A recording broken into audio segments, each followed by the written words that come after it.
नमस्कार मित्रों, बंधुओं।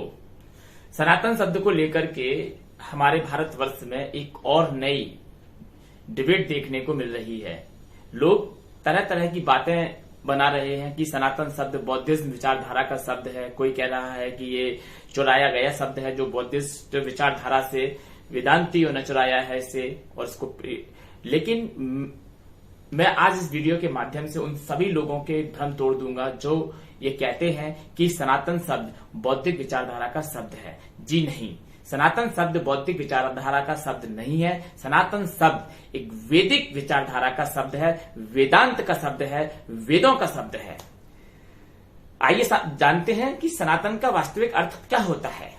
मित्रों, जो शाश्वत होता है, जो नित्य होता है, जो कालातीत होता है, जिस पर काल का भी कोई प्रभाव नहीं पड़ता, उसे कहते हैं सनातन।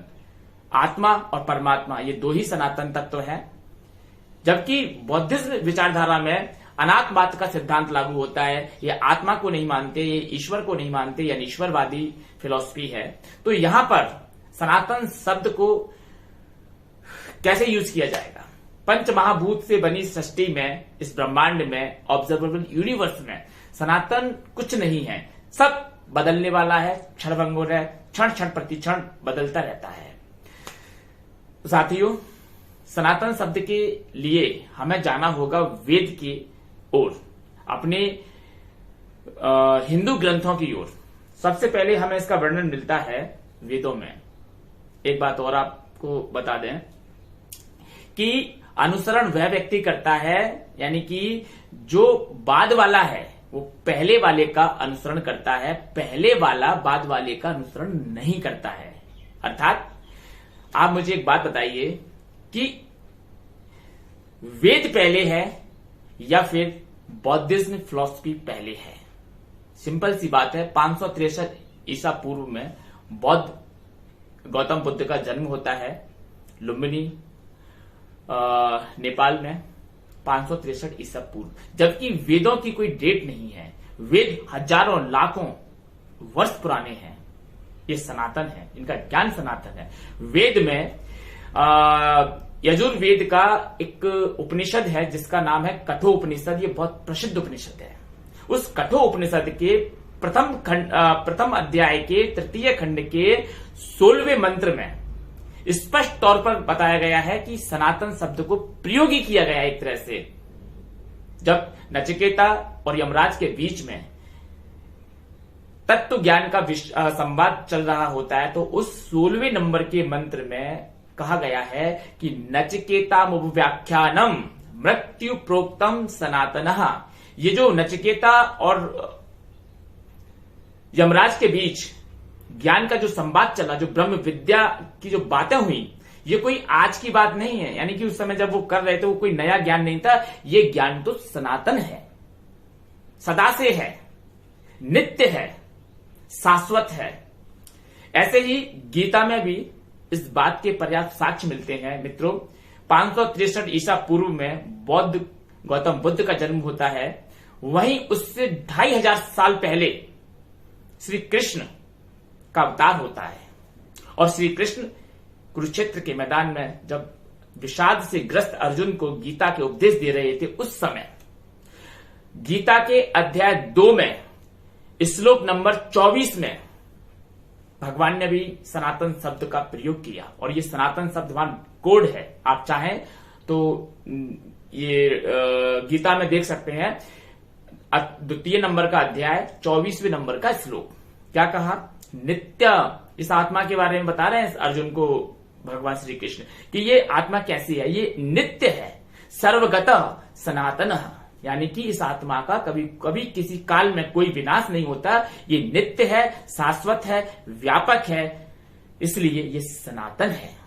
तो मित्रों, हमारे धर्म ग्रंथों से, वेदों से इसकी पुष्टि होती है कि सनातन शब्द विशुद्ध रूप से वैदिक शब्द है, ना कि बौद्धिज्म की फिलॉसफी का। हाँ, एक बात हो सकती है कि बौद्धिज्म ने, बुद्ध ने सनातन शब्द का प्रयोग वेदों से प्रभावित होकर के किया है। ये बात सत्य है, क्योंकि बुद्ध की फिलॉसफी बाद की है और वैदिक फिलॉसफी बहुत पहले की है। तो जब बुद्ध थे ही नहीं तो उस समय वेद कहां किसकी नकल करता? क्या बुद्ध की नकल करता? वेद नहीं करता। क्यों? क्योंकि बुद्ध थे ही नहीं, बुद्ध का जन्म ही नहीं हुआ था। लेकिन बाद वाला पहले वाले का अनुसरण कर सकता है, यह बात संभावना बनती है। वेद पहले है और बौद्ध फिलॉसफी बाद में है, इसलिए ये प्रबल संभावना है कि बौद्धिज्म में जो प्रयोग हुआ है शब्द सनातन, ये वैदिक साहित्य का, वैदिक ज्ञान का अनुसरण करते हुए इन लोगों ने प्रयोग किया है। और ये हम पर आरोप लगा रहे हैं कि ये सनातन शब्द बौद्धिज्म से चुरा करके वेदांतियों के द्वारा प्रयोग किया जाता है। ये सरासर निराधार आरोप है, निराधार आरोप है। मित्रों, संसार में धर्म केवल एक ही होता है, धर्म दो नहीं हो सकते। इस पूरी सृष्टि में धर्म एक होता है, दो नहीं होते।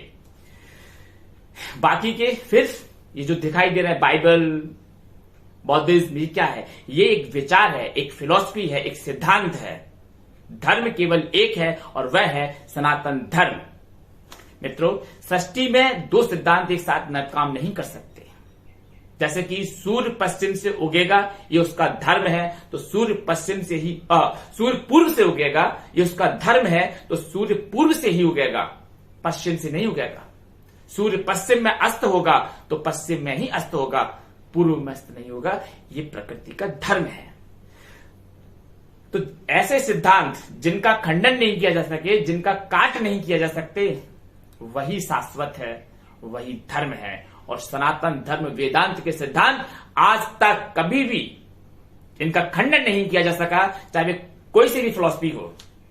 वैदिक सिद्धांत अल्टीमेट है, फाइनल ट्रूथ है, यूनिवर्सल ट्रूथ है। जब इन लोगों को वेद की कोई बात समझ में नहीं आती, तो वैदिक शिक्षाओं को ये कहते हैं ये प्रक्षिप्त ज्ञान है। ये प्रत्यक्ष ज्ञान को ज्यादा इंपॉर्टेंट देते हैं। बौद्धिज्म वाले प्रत्यक्ष ज्ञान को ज्यादा इंपॉर्टेंट देते हैं। क्यों?